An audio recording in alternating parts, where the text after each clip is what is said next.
नहमदुल्लाहि ताला व नसल्ली व नसल्लिम अला रसूलिहिल करीम, अम्मा बाद। सामिईन व नाज़रीन, जैसा कि आपको बखूबी इल्म है कि मैं इस चैनल पर आपके पूछे गए ख्वाबों की ताबीरात के हवाले से हाजिर होता हूँ। अगर आप भी किसी अपने ख्वाब की ताबीर पूछना चाहते हैं तो स्क्रीन पर बार बार मेरा व्हाट्सएप नंबर चल रहा है, इसको आप नोट फरमा लें। इस पर वॉइस मैसेज करने के बाद अपने ख्वाब की ताबीर आप पूछ सकते हैं। इंशाअल्लाह जल्द या देर में आपके ख्वाब की ताबीर आपको बता दी जाएगी। सामीन, आज का एक ख्वाब एक मेरी मोहतरमा बहन ने पूछा है। वो अर्ज करती है, मुफ्ती साहब, मेरी वालदा जो अल्लाह की रजा से इंतकाल हो गया है जिनका, वो मुझे ख्वाब के अंदर नजर आती है और मेरी तरफ पीठ करके बैठी हुई है, अपने बालों को संवार रही है। मैं जब अम्मा को देखती हूं तो मुझे गालिब गुमान ये गुजरता है कि अम्मा को हो सकता है कुछ रकम और पैसों की जरूरत है। तो मैं अपनी जेब से कुछ पैसे निकालती हूं तो अम्मा को देना चाहती हूं, लेकिन अम्मा वो पैसे नहीं लेती। एक दफा कहा, दो दफा कहा, अम्मा ये पैसे ले लीजिए। अम्मा ने सख्ती से मुझे डांट कर वो पैसे मुझसे नहीं लिए और कहा कि मुझे पैसों की जरूरत नहीं है। इसकी ताबीर बता दें। तो सबसे पहले सामीईन और नाज़रीन, आप भी नोट फरमा लें और मेरी मोहतरमा आप भी ये जहन में रखें कि फौत शुदगान के हवाले से जब भी कोई ख्वाब नजर आए उसकी चंद बुनियादी हैसियतें होती हैं।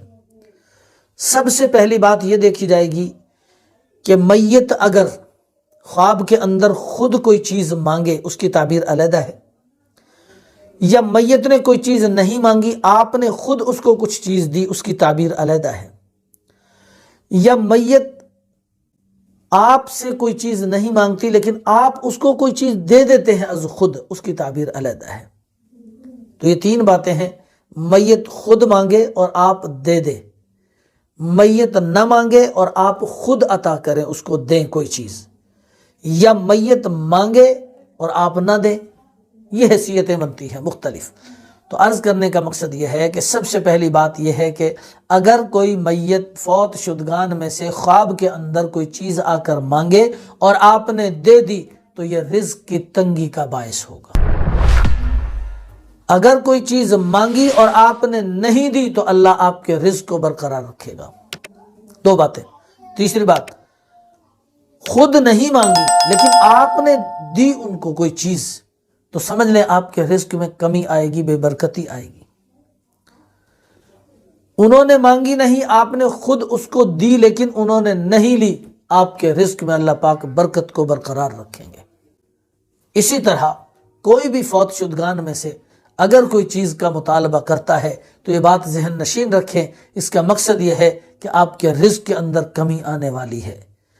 आपकी रिस्क जो अल्लाह पाक आपको अता फरमा रहे हैं उसके अंदर कमी आ सकती है, आपकी सेहत के अंदर कमी आ सकती है, आपके कारोबार तिजारत में कमी आ सकती है, या अल्लाह पाक हिफाजत फरमाए, अल्लाह पाक ज़िंदगी बरकत वाली दे, आपकी ज़िंदगी की उम्र में कमी आ सकती है। तो अर्ज़ करने का मकसद यह है कि इस तरह का जब ख्वाब नज़र आए तो अल्लाह से तौबा और इस्तग़फ़ार करें और उस फौत शुदा के लिए कोई आयत, कोई कुरान पाक की सूरत, कोई कुरान पाक की तिलावत करके अल्लाह का जिक्र करके उसके लिए दुआए मग़फ़िरत कर दे। इंशाअल्लाहुल अज़ीज़ अल्लाह पाक इस तरह के मामलात से दूर फरमा देगा, टाल देगा इस तरह के मामलात को, और आपकी ज़िंदगी बरकत खैर वाली और बरकत वाली हो जाएगी इंशाअल्लाहुल अज़ीज़। अल्लाह पाक जो कुछ कहा सुना अमल की तौफ़ीक़ अता फरमाए।